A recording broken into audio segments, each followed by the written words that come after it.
Hi, welcome to my kitchen. I'm Food Lady Dominique, and today we are going to be making and refreshing pasta madre, traditional Italian stiff sourdough starter that is used in enriched breads like panettone, brioche, basically any bread that has a high level of fat that needs extra strength to have it rise. What I have found is that the strength of pasta madre, together with the specific bacteria's ability to give elasticity, makes it phenomenal for einkorn. Because einkorn has a completely different kind of gluten than modern wheat, and it also has less of it. So it's usually harder to get it to rise, and it doesn't usually have the same elasticity so that you get the nice sponginess of bread. Well, I have found that with pasta madre, both of those things work. So a little bit of history of how I got here. About 12 years ago, I was diagnosed as gluten sensitive. I gave up gluten and my health increased dramatically. However, I had given up bread, a lot of pastries. I was able to find good gluten-free pasta and some pastries, but bread, no. And then 4 years ago, I found Einkorn. I found that Einkorn rose better and gave me a better consistency when I used a sourdough rather than a regular yeast. And at the time, I had built my sourdough mother in the more liquid consistency that you see most often here in the States. And I followed the tutorial from the Jovial website. I will put the link below. You know, San Francisco sourdough bread flavor, more of that yogurt tang. But when I went to make panettone with it, that remained. And it just didn't work to the flavor that I know in traditional panettone. So I started looking and I realized that traditional panettone in Italy, yes, it's made with sourdough, but it's made with a specific type of sourdough that's built called pasta madre. When I started using it for regular bread, it made my bread sweeter. It took away a lot of that tang. It gave it a great consistency. It gave it more of that sponginess, and the rise was much higher. So even if I had started the pasta madre just for panettone, I ended up using pasta madre all throughout the year. As a matter of fact, this is the one that I've now had for a year and a half and that I've been using on everything.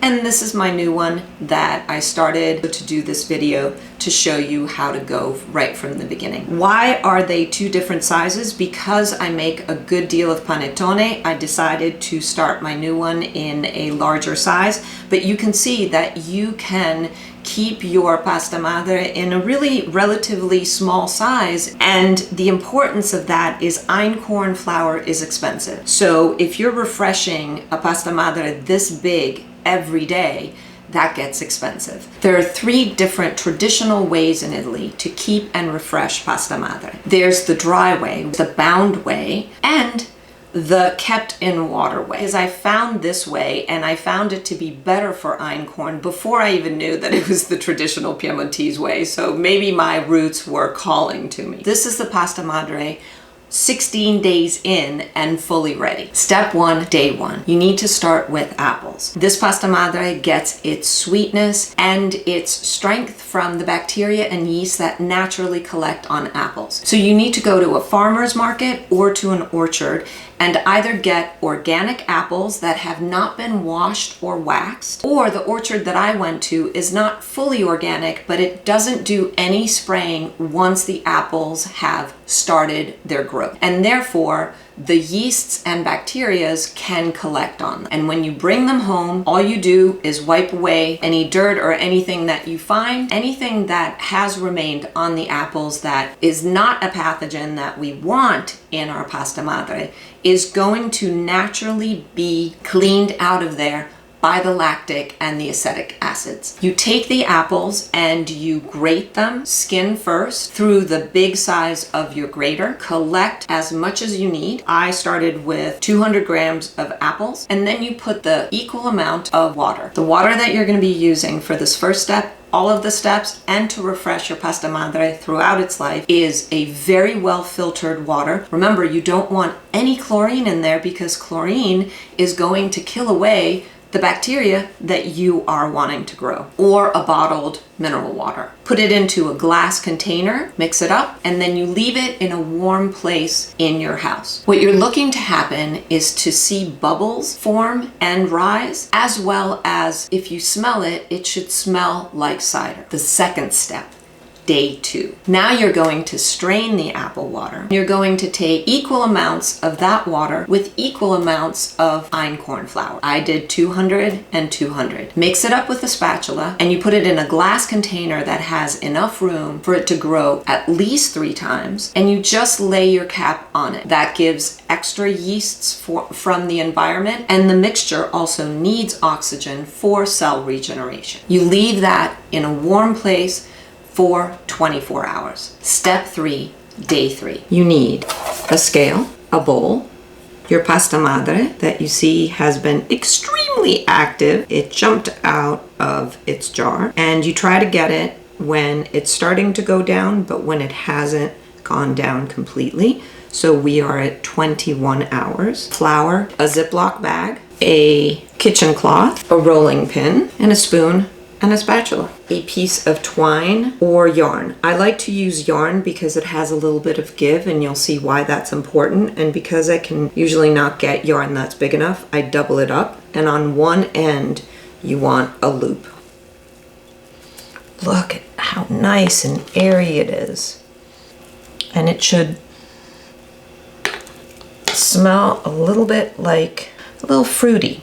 This is the first time that you're making your stiffer dough, and you are going to be using 75% flour to whatever you use of your pasta madre. I use 200 grams of the pasta madre and 150 grams of einkorn flour. When you can, start working it with your hands. Get it out onto the counter. Just keep working that flour in. Now you're doing this just to work in the flour, just so you can get the right consistency of dough that can roll out without being sticky. You're going to start using your rolling pin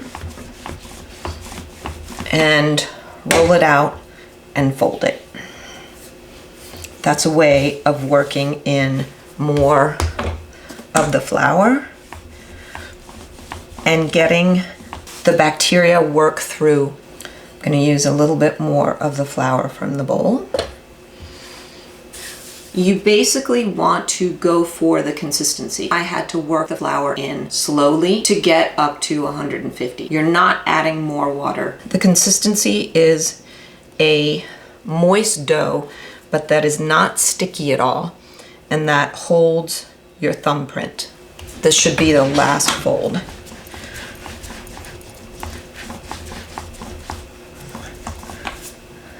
Yep, this looks good.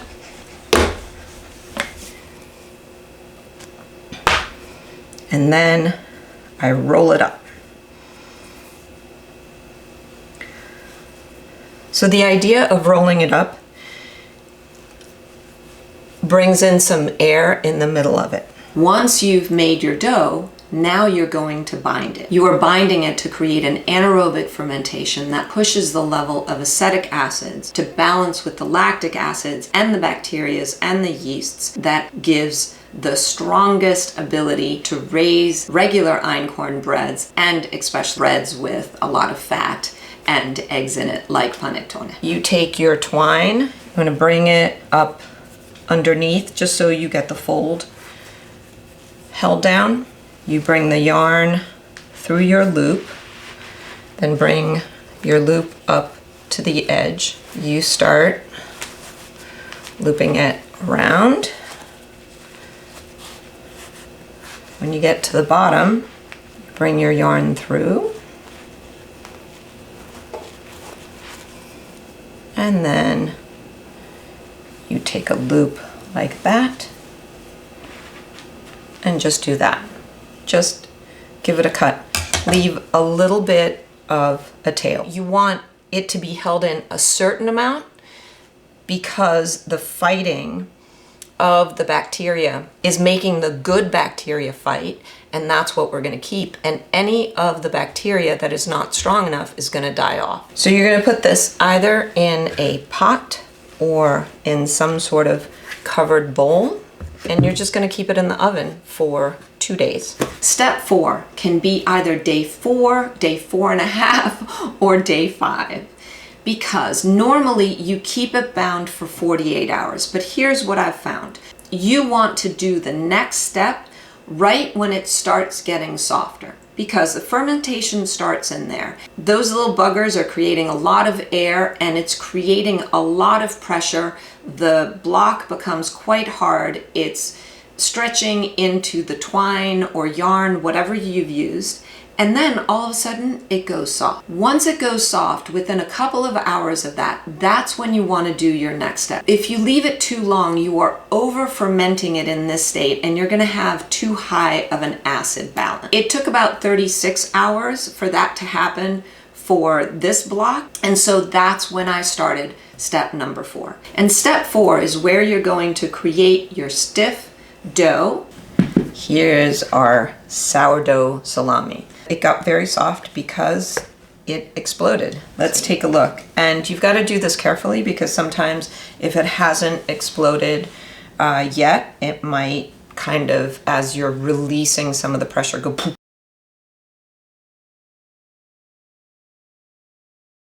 Wow, that's amazing. Look, the pressure was so much that it seeped through the towel, which means we've got very strong bacteria here. You don't want any of the stuff that has seeped out because it's gotten hard. You want to go right to the core. So the best way, rather than trying to unroll it, is to cut through. Wow. Look at how beautifully airy that is. That's amazing. You are looking for a more fermented smell, which this has. You also want to taste a little bit on the tip of your tongue. And it prickles a bit, which means it's got some acidity, but it doesn't prickle a lot. Go into the center and get as much as you can.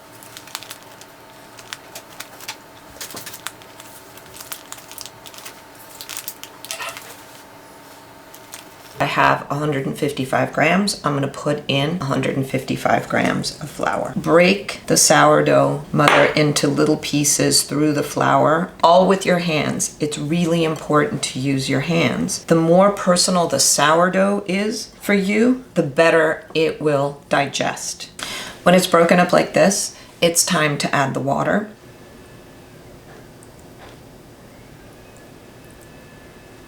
You start working it in with a spoon. You can roll it around the edge of the bowl and work it in. Get it on the table. And what you want to do is you flatten it out, you put the drier bits in, and you fold.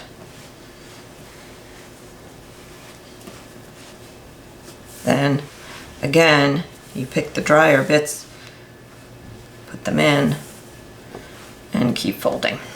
Einkorn does not soak up water as well as modern wheat, so it takes a bit of time for the flour to accept the water and to get the right consistency. And if you use too much water, you'll have a soppy mess and you'll have a wet sourdough, which is not what we're going for. Now, of course, if you've put too much water initially, then just start adding some flour. Once it's at least all sticking together like that, that's when you bring in your rolling pin.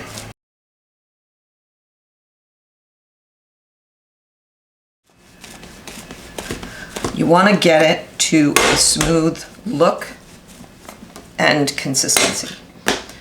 Also, working the dough like this pushes the bacteria together with the fresh new flour. It wakens the gluten, and that helps in the fermentation process. So this looks quite smooth and it feels smooth. Now then, what you do is you turn around the lamination and do it lengthwise.